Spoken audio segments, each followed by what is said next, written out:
Hi there. At the moment, I'm contemplating and studying the Gnostic Bridal chamber, the union of opposites, which may or may not have been ritually enacted. But if it was probably on the lines of a ancient Greek ritual in which there was a union of male and female carried out during one of the festivals and celebrated as such.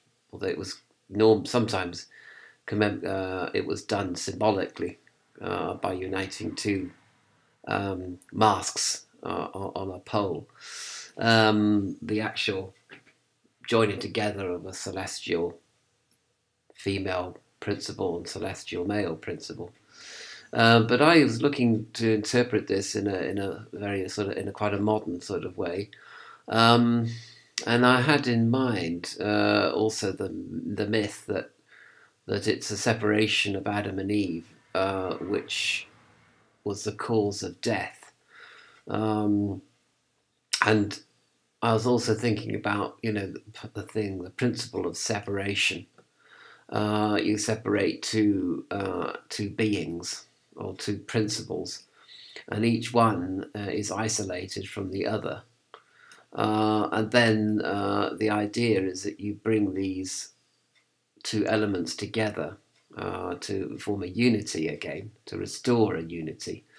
And and obviously you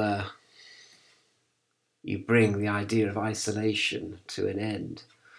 So I was interpreting this really as in terms of what it means to be initiated, and I've been contemplating the idea of initiation into mystery schools such as the Martinist orders and things like that.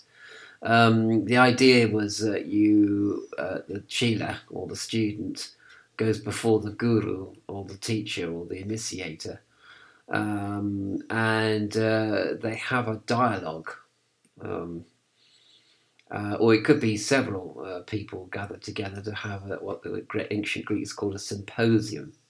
But anyway, this dialogue is where you attempt to arrive at the truth through a series of questions and answers. Not exactly a debate, but the student asks relevant, pertinent questions, good questions, interesting questions, and the initiator or the guru or the teacher has to answer those questions, and together they arrive at some sort of common ground or semblance of truth. So the idea of conclave comes to mind as well, where you have a lot of people coming together to decide on matters of theology and ritual and how to do things and how to conduct yourself, how people should conduct themselves within a particular group or situation as represented by the religion. So you have they have this sort of audience with the teacher. You have a symposium, which is a small group of people debating and arguing, and you have a conclave of people brought together, a large group of people brought together to debate matters and to discuss matters and to share ideas. So it's a sort of sharing of ideas, because when you get isolated from other people, I mean, your brain tends to get a bit of it gets a bit loopy. You tend to get an idée fixe about things, and you tend to get a bit obsessed, and you tend to use the same data, sort of regurgitated, because that's the only data that you're aware of, and you keep on sort of batting away at certain things. And there's nobody around to question question your assumptions, perhaps give you access to new data that you hadn't sort of realised was around, or give you new insights into things, or generally share their ideas. And of course, such a sharing of ideas and calls for humility on all parts. All the parties sharing their ideas have to be humble, and they have to listen to each other, and they have to engage with each other. And so the idea basically is you get one or two people coming together, well, especially one or two people, as in the situation of an initiatory order, the teacher and the student.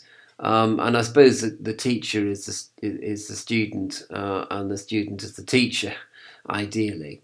But at any rate, there is a certain, as I say, union of opposites, because the student might represent innocence in their questions, and the teacher represents experience. So it's kind of a unity between innocence on one hand and experience. And sometimes, people ask innocent questions, which produce incredible insights on the part of the teacher. So the teacher is learning from the student, learning from the innocence of the student.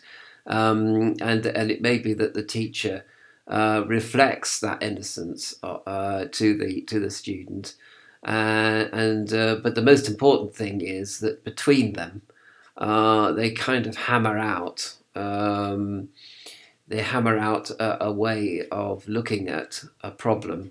As I said, as the saying goes, two heads are better than one. Of course, there is the idea, I suppose, in initiation, that you're receiving something that you don't have. So the student is a tabula rasa, and they're being sort of moulded by the teacher. But I don't think it's altogether to do with moulding. I think it's receiving, actually. So the student is receiving, and the teacher is giving. So as the male principle gives, the female principle receives, and you get. I'm not sort of saying it's male or female. It could be, it could be gay, it could be male, male, female, female. But one party is giving and the other's receiving.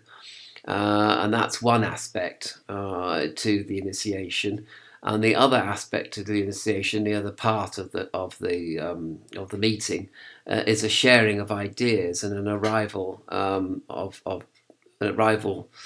of those ideas to truth as a result of the sharing process. Now, it might sound a bit dialectical, which is basically an argument. And it sort of probably is a kind of argument. So the student argues with the teacher. Having the student having received the initiation, is then qualified to engage with the teacher in an argumentative way, which is not obviously. Argument is a rarefied thing where people, it's not really an argument. It's more let's solve this thing together. We have a problem. Say we have a problem of understanding a certain Gnostic principle, and we want to arrive at a certain form of words which is acceptable to both parties. So that comes into it as well. And it could be also, the third thing is just silence, sharing silence, which I think is very important as well. So you just share a silence, and this creates the conditions for further gnosis to occur between people. So you tend to think of gnosis as being an individual path, but within the context of spiritual initiatory orders of the Western magical tradition, it could be that there's very much two heads coming together, and creating a possibility of dialogue. And jaw is better than war, as Churchill said. So if people are continuously isolated from one another, they begin to make things up about each other, and they begin to get suspicious and wary, and there's a lack of trust. whereas a coming together of ideas and a coming together of minds in humility and in spirit, leads to a greater whole, the sum of the sum of its parts. The whole is greater than the sum of its parts. So the two people, the student and the teacher, together form a sort of nexus of power, a nexus of wisdom, through the process of dialogue, through the process of questioning and answering, through the process of debate and argument. This is, and almost it's like the understanding of each is increased through contact with each other. And I think this is so important, really. A lot of this goes on on the internet, on these threads that you keep on seeing, but often people don't actually read what has just been left on the thread, and they misinterpret it, and then you have lots of rows and disagreements and discord. And that's not the idea. That's not what you want. Although I suppose sometimes discord can lead to concord. So I suppose, you shouldn't be afraid of discord, I suppose, but it's got to be constructive discord. And of course, if nobody is actually reading or listening to the person, reading what the person has written or listening to what the person has said, then discord becomes destructive rather than constructive. Some of the debates in Parliament, for example, and in the House of Representatives or Congress, the best ones are, where people are talking civilly to each other and discussing a problem, which whether you're Republican or Democrat, you're attempting together to find a solution for. And as looking at facts, as an appraisal of ideas, you're not just trying to score points off each other or prove some kind of political principle, which is sort of loyal to your party. This is going beyond partisan politics. This is where people really want to find together a solution to a problem or an answer to a question which is bugging them, and I suppose also the final point is that the teacher also acts as a sort of psychoanalyst for the student, and helps the student come to know themselves as a result of such an analysis. As in fact, I would hope that the teacher would come to find themselves through analysing the student, because we are all mirrors for each other,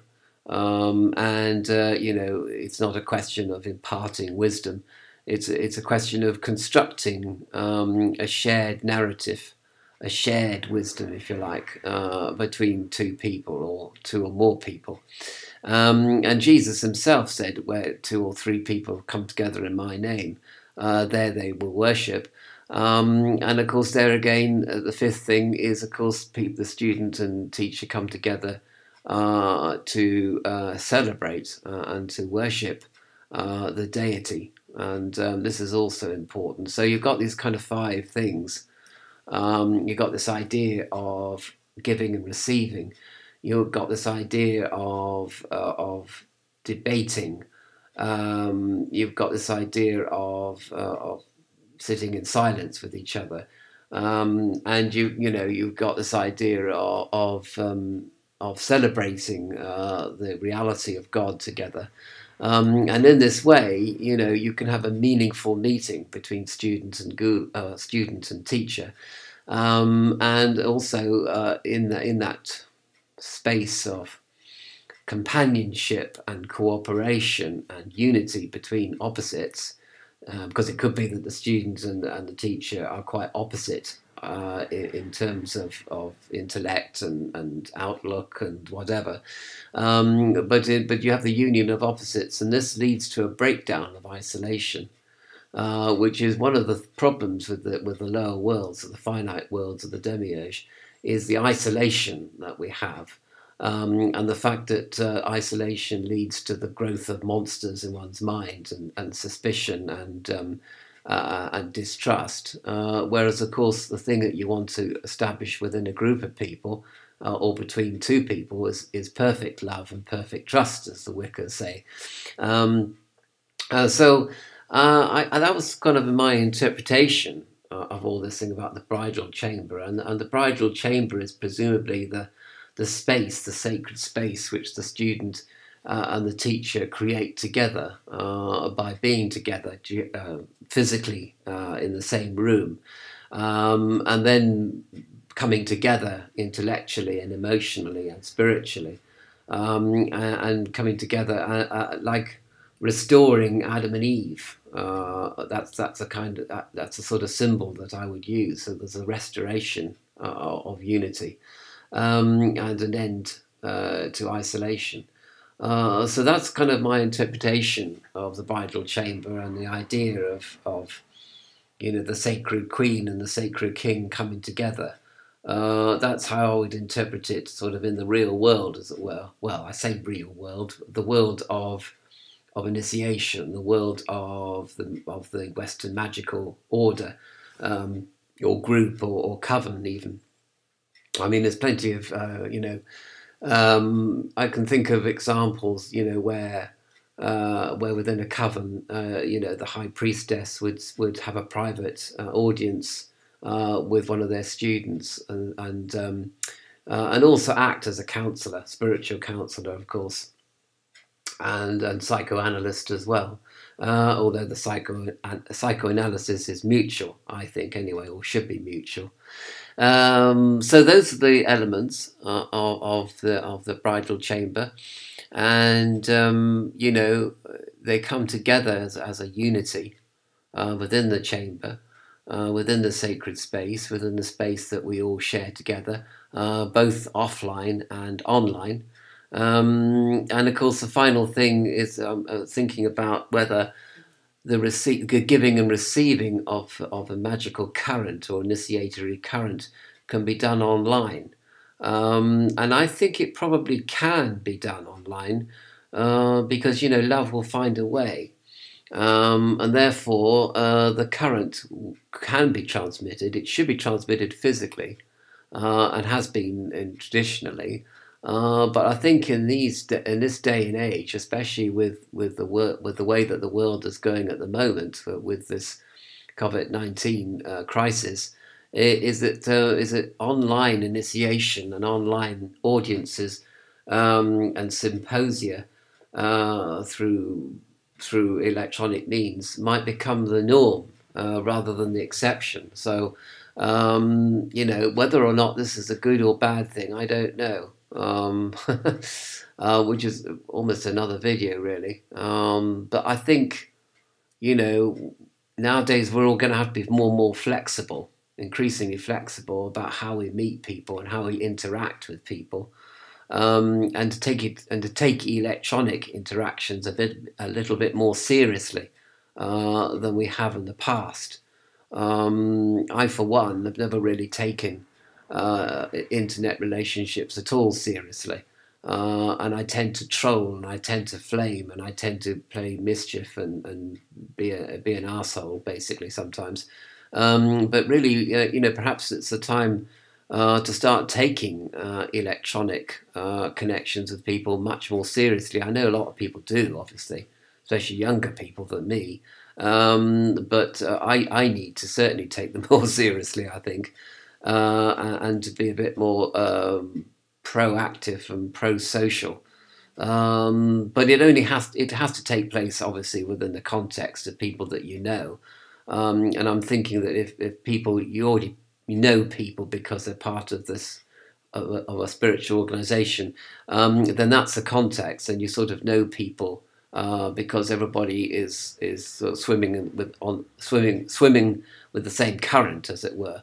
Like a school of fish, and otherwise you're just dealing with strangers, and then it's more difficult to achieve unity of opposites. You start becoming much more seeking disunity, even more disunity there is, and sort of isolating yourself as well by being rude to people and by being a troll or flaming or whatever. You're actually isolating yourself still further from people that perhaps you should be connecting with.